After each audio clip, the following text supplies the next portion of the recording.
Banks are bashing XRP right now. 17,000 views in 24 hours on a single video titled Banks Bashing XRP. This is the last stand. The headlines say it is over, but I have seen this movie before with PayPal, with Bitcoin, with Venmo, and every single time the banks publicly attacked a technology, that technology won.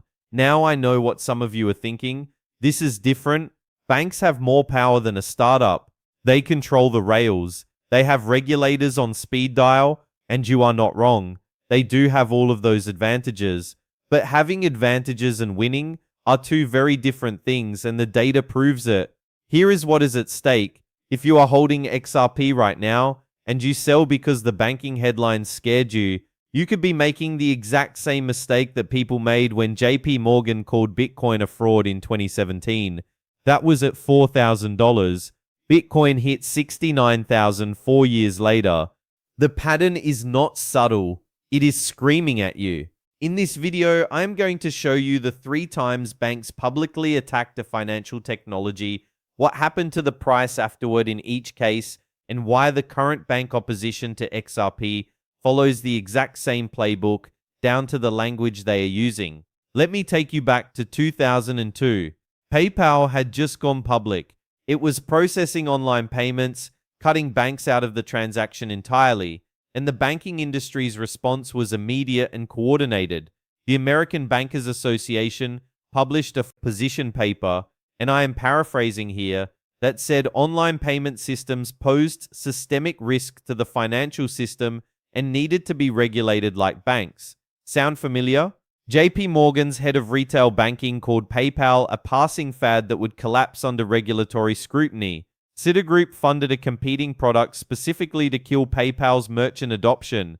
Bank of America refused to process PayPal transactions for 6 months. They did not just criticize PayPal, they tried to destroy it. And here is what happened next. PayPal's stock was at $15 during the peak of the banking assault. Within 3 years, it was at $42. Within a decade, it was north of $200. The banks did not kill PayPal, they validated it. Their opposition told the market that PayPal was threatening enough to be worth attacking. Now here is where it gets interesting. Fast forward to 2013. Bitcoin crosses $1,000 for the first time. Jamie Dimon, the CEO of JP Morgan, the largest bank in America, goes on CNBC and calls Bitcoin a fraud. He says it is worse than tulip bulbs. He threatens to fire any JP Morgan trader caught buying it. That was at $1,000. 1,000. Let that number sit with you for a second. But wait, what was JP Morgan doing behind the scenes while Dimon was trashing Bitcoin on camera, filing blockchain patents, dozens of them, quietly hiring cryptocurrency engineers, building an entire digital assets division? By 2019, JP Morgan launched its own cryptocurrency, JPM Coin, built on the exact technology Dimon called a fraud 6 years earlier. Bitcoin was at 10,000 by then. It hit 69,000 2 years after that. The man who called it a fraud became the man whose bank depended on it. If this data surprised you, hit like right now. Most people have no idea this pattern exists. The banking playbook is not complicated. Step 1, publicly attack the technology. Step 2, lobby regulators to restrict it. Step 3, quietly build your own version. Step 4, adopt the original technology anyway when your version fails. They did it with PayPal, they did it with Bitcoin, and they did it with Venmo. Remember when banks tried to kill Venmo?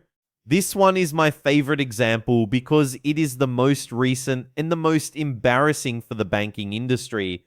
In 2015, a coalition of major banks, Wells Fargo, Bank of America, JP Morgan, Capital One, launched Zelle specifically to destroy Venmo's peer-to-peer payment dominance. They spent over $200 million marketing Zelle. They embedded it directly into banking apps so customers would never need to download a separate app. They had every structural advantage: existing customer bases, regulatory compliance, decades of brand trust, and direct access to checking accounts. And Venmo still won. As of 2025, Venmo processes over $1 trillion in annual payment volume. Zelle exists, sure, but it did not kill Venmo. It validated the business model. The banks spent hundreds of millions trying to build their own version, which is exactly step 3 of the playbook. And when their version failed to capture the market, they had to integrate with the original technology anyway. Some of those same banks now allow Venmo transfers directly from their apps. The bank's $200 million attack was the strongest proof that peer-to-peer payments were the future. Now, let us talk about what is happening with XRP right now. And this is the part that should make every holder pay attention. The language, the exact language that banks are using against XRP in 26 is nearly identical to what they said about PayPal in 2002. Systemic risk, regulatory gaps, consumer protection concerns. It is the same script. They are not even creative about it. The Bank Policy Institute, which represents the largest banks in America, published a letter to Congress last month arguing that Ripple's settlements technology could destabilize existing payment infrastructure. That is banker code for this threatens our revenue. Here is the math that matters, and this is the part that reveals why the opposition is so aggressive. SWIFT, the legacy messaging system that XRP's technology directly threatens, processes $1.4 quadrillion in annual transaction volume. That is not a typo. Quadrillion with a Q. XRP settles the same cross-border payments in 3 to 5 seconds instead of 3 to 5 days. The fee difference is not marginal. It is 99% cheaper. Banks collect an estimated $120 billion per year in cross-border transaction fees through the SWIFT correspondent banking network.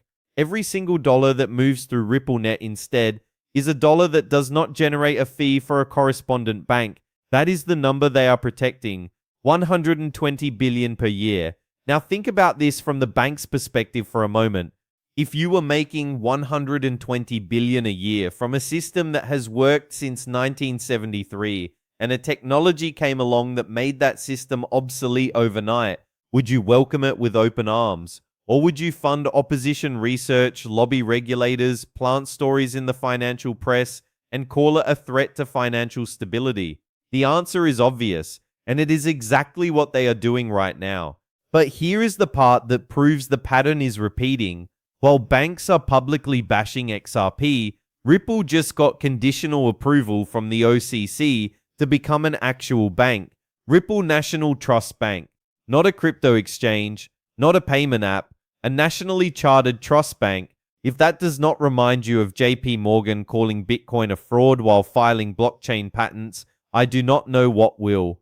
And the Clarity Act, the most important piece of crypto legislation in US history, returns to the Senate Banking Committee on April 13th.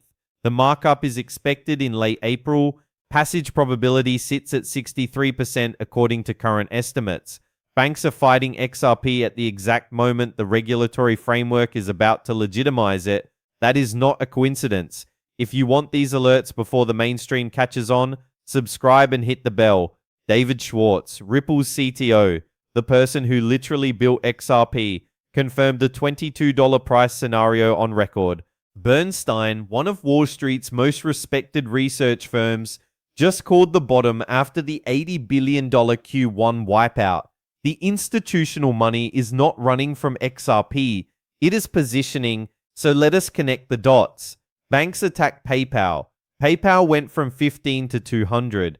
Banks attacked Bitcoin. Bitcoin went from 1,000 to 69,000. Banks attacked Venmo.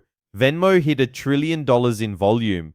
And now banks are attacking XRP at $1.31. While Ripple becomes a bank, the Clarity Act approaches markup, and institutional analysts are calling the bottom. Drop your XRP price target in the comments. Let us see who gets this right. Here is what this means for you specifically. If you hold 1,000 XRP at today's price of $1.31, your position is worth $1,310. If the bank opposition to adoption pattern plays out like it did with PayPal, where the asset grew 14 times from the point of peak banking opposition, that same 1,000 XRP moves $18.34 per token.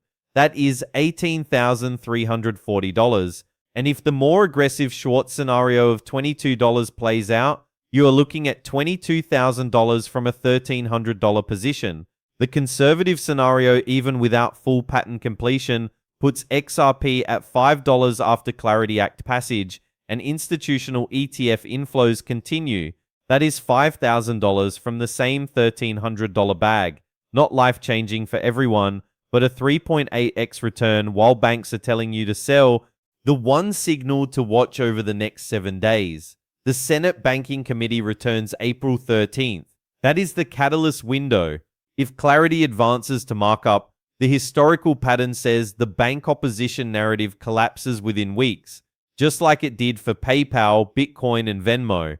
The window between the peak of opposition and the start of adoption is historically the single best entry point, and we may be standing in it right now. Banks are not bashing XRP because it is weak. They are not bashing it because it is dangerous. They are bashing it because it works. And every time banks have done this before, the technology they attacked became the new standard. That is not my opinion. That is the pattern 3 for 3. If you found this valuable, subscribe and hit the bell. We cover every major XRP development daily, so you never miss a signal. And make sure to check out our video on the IMF's accidental XRP validation. It connects directly to what we just covered here. I will see you in the next one.